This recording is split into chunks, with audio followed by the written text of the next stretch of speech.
And I know Karen is also very late for Karen as well. So I'd like to welcome Karen Heng. She's the founder of Della HQ.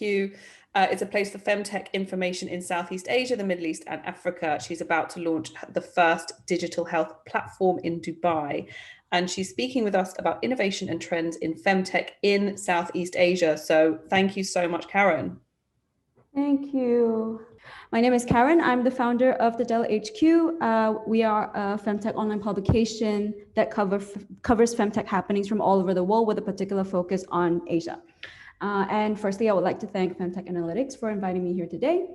So what you see here, actually, I picked this headline for myself, Innovations and Trends in FemTech in Southeast Asia, which, you know, when I started going down into it, seemed sort of broad. I'm going to try and make sense of it all. So what you see here is a FemTech market map of Southeast Asia that was published by Femata in May this year. There are 41 FemTech companies in Southeast Asia, of which 24 are headquartered in Singapore, with the rest around Malaysia, Thailand, Philippines, Vietnam, and Indonesia. So there's the thing about Southeast Asia is made up of many different countries, obviously, and each come with their own unique set of quirks. I think also one of the reasons why there are more companies set up in Singapore is because it's more often than not seen as the sort of launch pad to the region. There is ease of doing business, there's clarity on regulations and processes, and I think it allows a company and brand to kind of establish itself in a shorter time before they expand to neighboring countries. So with this map, I think you can see, and I would like to say also that it sort of is difficult to kind of paint a broad stroke across innovations and trends and similarities in the region. And I think in the next slide, I'm going to give an example to why that might be the case. So in Singapore, where I'm from, they're, you know, skyscraper countries. We're trying to build like sustainable, futuristic neighborhood pods. And there's always a race to be the biggest, the best, the most high tech, the most dazzling. You know, we have home testing kits in FemTech. We've got telehealth, we have personalized supplements. And I feel like sort of also kind of luxury that we have is that there is a greater sort of social movement move that COVID-19 has sort of awarded us the luxury to kind of look inwards and be more aware of our intimate self and wellness. So in Singapore itself, unlike other Southeast Asian countries, there are more self-pleasure and sexual wellness and mental health companies that have come up over the last year. And when you look at the other extreme of a country in Southeast Asia, perhaps in Indonesia, where in 2019, the country reported 20.2 deaths per 1,000 live births, the FemTech scene doesn't look quite the same as it does in Singapore.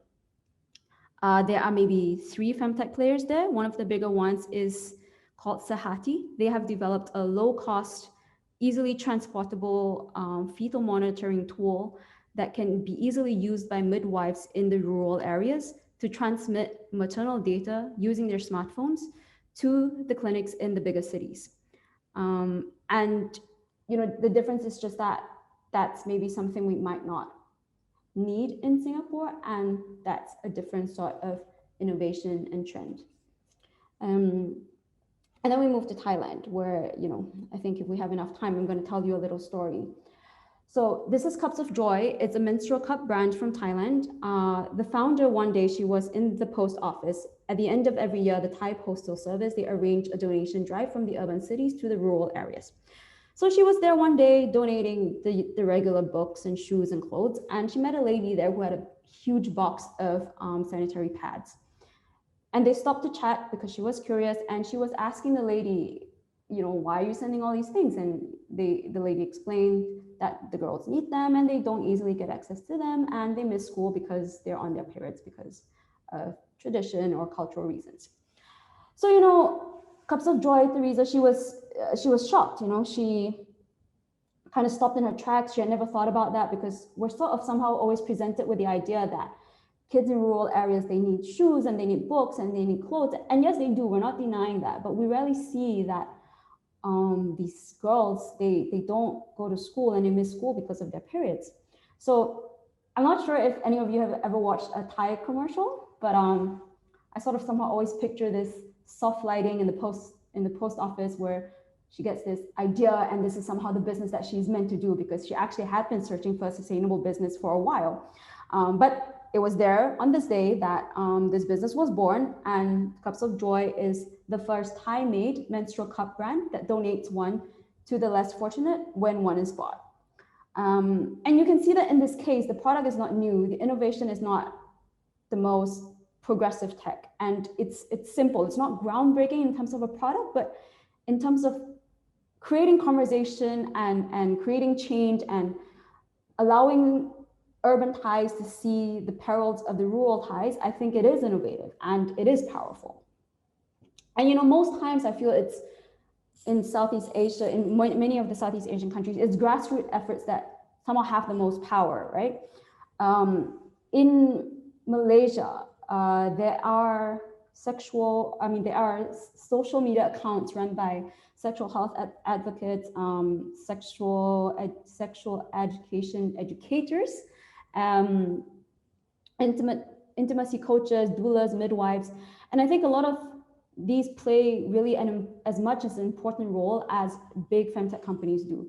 So one of a very popular Malaysian sexual wellness advocate, Jasmine King, she's regularly invited by brands and companies to do sexual wellness panels for schools, even for children. She regularly moderates panels. She was invited also by Carax. I think it is one of the largest, if not the largest, condom maker in the world, to do collaboration posts to deliver proper sex education. So, you know, in a place like Malaysia, it's maybe not about creating the most high-tech product. It's also about leveraging social media to create the most impact. Similarly, in Indonesia, where there is a super high smartphone penetration rate, 2 young Indonesian women have created a platform called Nona to educate women on the proper menstrual education, to teach them about their bodies.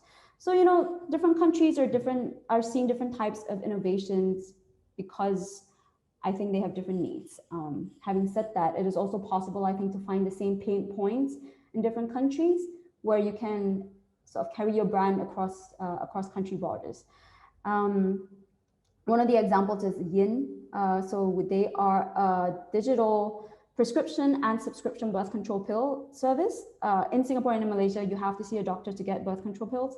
And, you know, I've been there. It's, you go there, you sit in the clinic, people are watching you and they're staring and you're like, it's an uncomfortable experience. So this service really makes it like you don't need to go to the doctor at all, and really like removes a pain point for a lot of women who sometimes go for birth control pills, not just for contraception reasons.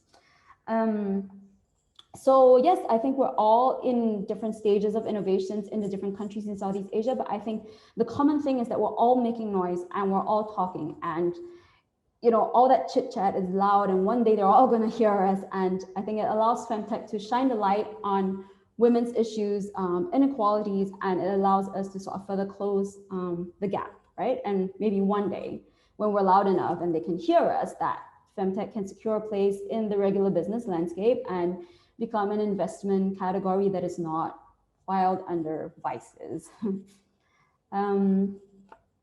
So in conclusion, I think, yes, there might only be 41 companies for now in Southeast Asia, and it is a growing, super young industry. But that only means that there's so much more opportunity for growth. And I think one thing to note is that when we try to achieve that growth, we have to look at what that growth is and what it means for the city that we're trying to do the business in, and look at innovations and trends and how we view it. And are we innovating and creating just for the sake of chasing a VC investment fund? Or, you know, I think that's sometimes the case in a very startup hungry city like Singapore. Or are we really using innovation, be it simple, to really try to better the lived experiences of women in the region? Thank you.